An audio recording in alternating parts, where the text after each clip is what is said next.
I would like to call the Honourable Philip Ruddock to talk on behalf of the opposition leader, Mr. Tony Abbott, please. I think it was only the reference to political difficulties at home because we never have them here.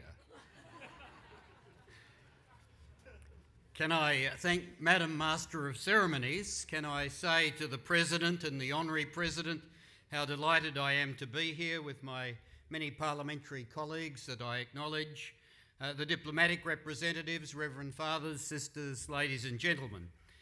Can I take this opportunity of joining with Martin Ferguson in congratulating your President on the recognition by the Government of Australia of his work for the community in the Honours List on Australia Day. Coming from Sydney, I'm also delighted that Joe Qatar was equally honoured in that Honours List, and he is the chairman, of course, of the Sydney group of the association. Can I say how pleased I am to be able to represent Tony Abbott and to bring you his greetings, because he especially wanted me to recall his own interest in Lebanon and particularly in the relationship that we have with Lebanon. For my own part, I have to say my linkages are some 55 years or so. They are very discreet. They go back, as Monsignor Tashi knows, to the people from the village of Ban in the Kadisha Valley in North Lebanon, who all settled and were neighbours of mine in Pennant Hills in northern Sydney.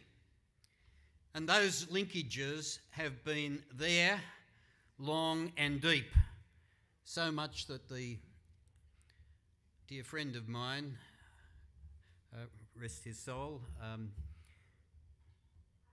Joe Barraquette, a former alderman on the City of Parramatta Council, used to refer to me as a son of Lebanon. And I used to be able to go around and name the villages from each of the occasions that I'd been there.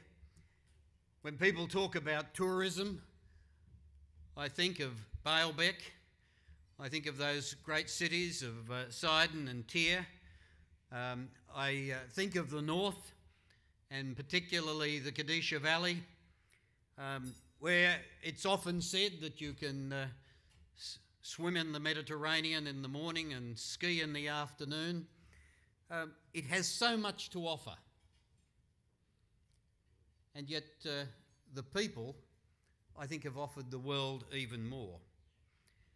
I think that this association has a unique opportunity, because I can't think of any other group of people that have settled in Australia who have been able, in relatively short periods of time, to mark our society in the way in which the Lebanese community has been able to do so. And Martin Ferguson mentioned it. I have seen it. As Minister for Immigration, I had the opportunity of seeing the way in which our settlement programs operated, the way in which communities adapt and make their place. I think the Lebanese people have been extraordinary, but not just here. You think of the diaspora that's in the Americas. You think of the wealthiest man in the world from Jazeen. I've had the opportunity of visiting Jazeen. I think it's got the greatest cutlery, but I think he's been able to do something remarkable in the way in which he has succeeded. But I think also of those who have succeeded in Europe, those who have succeeded in the Middle East, those who have succeeded here in Australia. And I think there's a very simple message that has been offered tonight, and that is that in this association there is an opportunity to build the people-to-people relationships in the way in which we have seen that occur right round the world.